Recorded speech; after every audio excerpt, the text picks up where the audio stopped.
Hunter x Hunter chapter not 600. Not 600. I'm not doing this shit again. Because I've been saying that for like weeks now. But okay.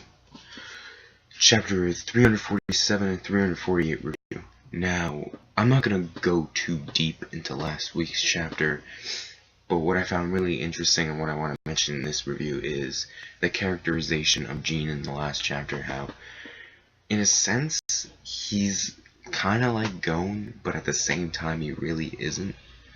Because last week, because we all know, like, he's been doing this thing ever since, like, this arc has begun. Like, oh, I'm gonna give you my money, I'm gonna make it rain. Make it rain! But he said that on almost a whim. Like, he didn't mean to say that, and later he contemplates to himself, like, oh wait, why the fuck did I do that? And he knows that he put everyone, and himself included, into a huge mess.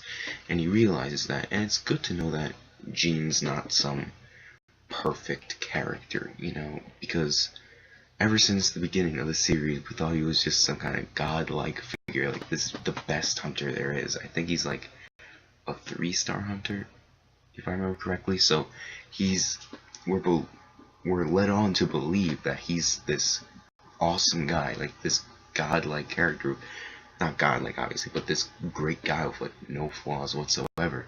But we realize that yes, he does have flaws, and it brings more of a relatable element to him as well. Because honestly, honest to God, I do that all the time. Like, I say shit, and then I think later, like, wow, why did I say that? Or like actions as well. Like, I do something early on, and I think to myself, wow, why the fuck would I do that? So Togashi, he did a good job at making Gene a lot more relatable, because, you know, again, he's led on to be this just awesome guy with this great amount of experiences and all the shit that he's done for the world. But it's good to see that he's a relatable character, because it's just good to see a relatable character. Now, this week's chapter. With last week's chapter, I did find the characterization of Gene to be the most interesting for me. I can't remember last week's chapter fully, I'm sorry, but I didn't want to go too deep into it, but I did enjoy the characterization of Gene.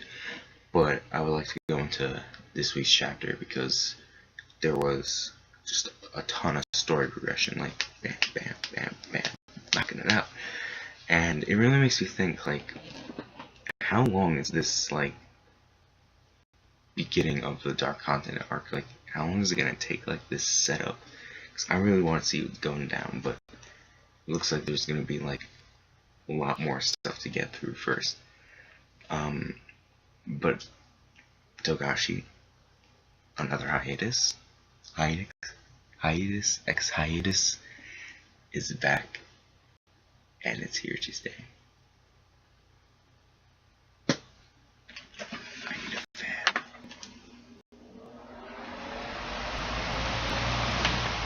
No, I'm not turning that shit off.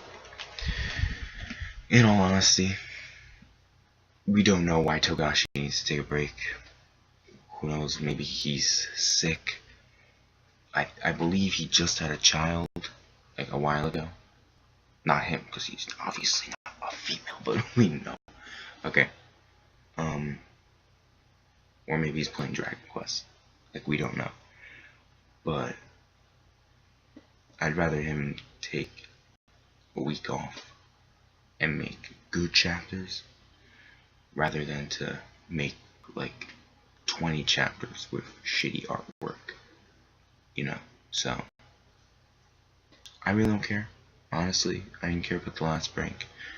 Really don't care about this break either, as long as we get good material and there isn't like a month-long hiatus, because with that I'd be like really scared. Okay, going into the chapter. So the beginning, it could be split into like 3 parts. Part 1 is the dialogue between Kurapika and Mizai Stone, basically how it's there. He's weeding out like every spy is like going in there. Kurapika's just weeding them out.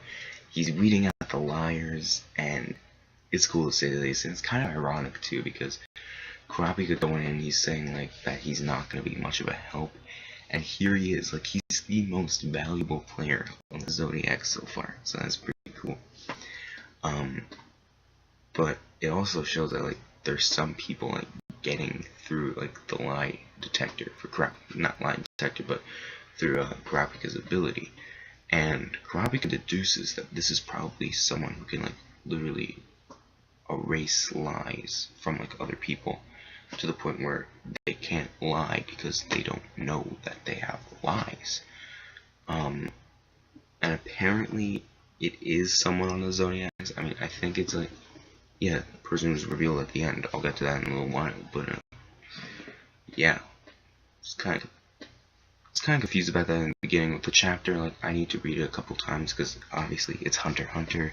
It's different from the other 3 shonen that I read, where I could just, honest to God, get through it in under 5 minutes. But with Hunter x Hunter, I just need to sit there for at least like 20 minutes and read it because like I can only do so much. I'm only human.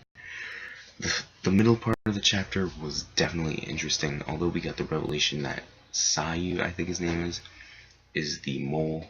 I found, honestly, I was kind of disappointed about that because I honest to God thought that it was the horse guy. Like, I really wanted to believe that it was the horse guy. But, like, what are you gonna do?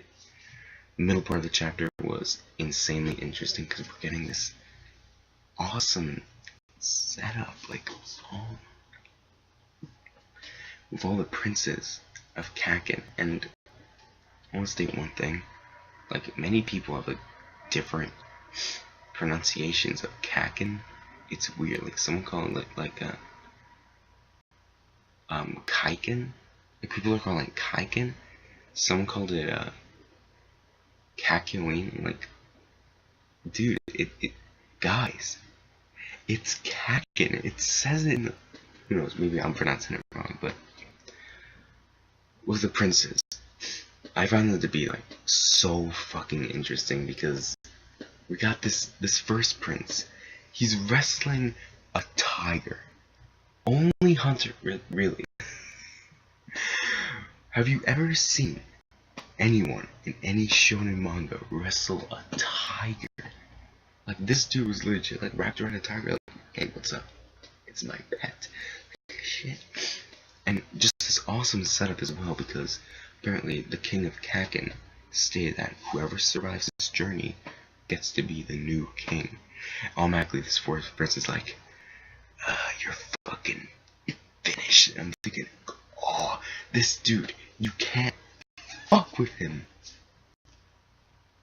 You can't fuck with him, man. You can't do it. We all thought, I remember, I thought this dude was gonna be fodder.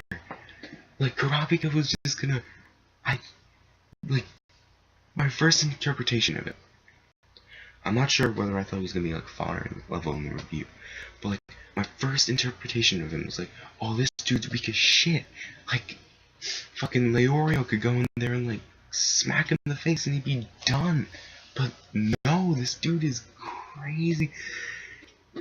This dude, as we saw like chapters back, he's like killing women for the hell of it, if they don't share the same interests as him. And here he is, like, oh, I'm gonna murder you, you're finished, hear me plank. And I'm like, oh my god. Good shit. And basically how this dude, they had like 5 people get in through like the exam, so it's either like Sayu is apparently like Pariston's subordinate, but is Pariston and beyond, are they also working with the 4th Prince of Kakin? Because apparently like 5 people got in. I believe that's what they were talking about, so it's interesting in that sense as well, because like the ultimate team, like fuck, I can't even. This chapter was just so good. Basically, how this prince, he's like batshit crazy. We're getting like a ton of stuff.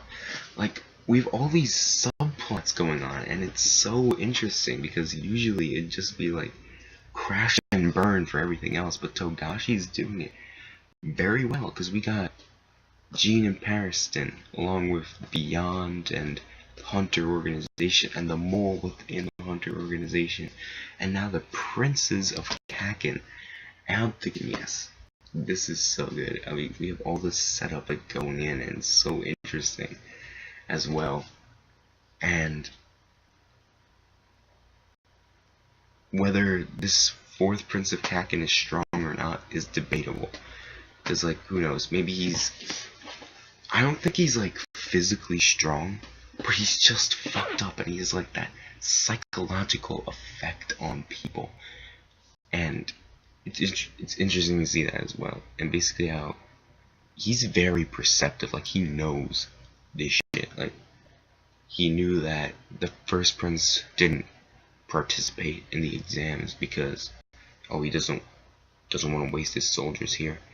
The sixth prince, I believe, like, didn't want to use his soldiers, and he figured that, well, he was told, like, the seventh prince, this dude, he just let him in without thinking, and all his soldiers were, like, weeded out. But this dude, he's set, because if he's working, or rather, if Beyond and him are, like, working together, then he's stacked. Like, he has this, like, mind erase ability. Well, he doesn't possess it, but maybe Sayu does, like, I'm not sure. But he's stacked right now. Like, okay, I don't want to make this review like too long because this bed is looking insanely comfortable, and I just want to lay in it. Okay, 30 minutes before the day is over, I need to upload this video. Okay, and basically at the end, like how just with Sayu, like how Kurapika just weeded him out. Like, who knows? Maybe. I don't know. Maybe there's like more Zodiac members working with Sayu as well. Maybe there's just people in the organization in general. I'm not sure. I'm just throwing like random assumptions here, but I didn't expect Sayu. Like, I was thinking the horse guy. Like, I really was, because if I said with the six again, I said 6 again. With the 346 review, and I thought it was a tiger guy in this chapter, like, because he's like bugging out, he's like freaking the fuck out, but it was Sayu. Okay, so it's cool. Like, this chapter was basically set up, and I think it was a good chapter. You know, with the hiatuses, I was annoyed when I heard that at first, because I don't want to be like too biased. Because whenever Oda goes on breaks, it's like, oh, dude, don't go on breaks. But at least Oda has a reason. Togashi, this dude that falls off the face of it. I'm just kidding. Maybe, sure, Togashi has a reason. Like, this, he needs downtime as well. I mean, we're all human. I guess it's subjective whether the hiatuses are good or bad. But again, I'd rather have a 1-week hiatus with good chapters following it than like 20 chapters straight and then like a 2-year hiatus or like shitty artwork. The artwork's been pretty damn good. So that essentially was the chapter. I really enjoyed both last week's chapter and this week's chapter, and Togashi, keep it coming, man. Want to get to that dark continent. The setup is great. Alright, see ya.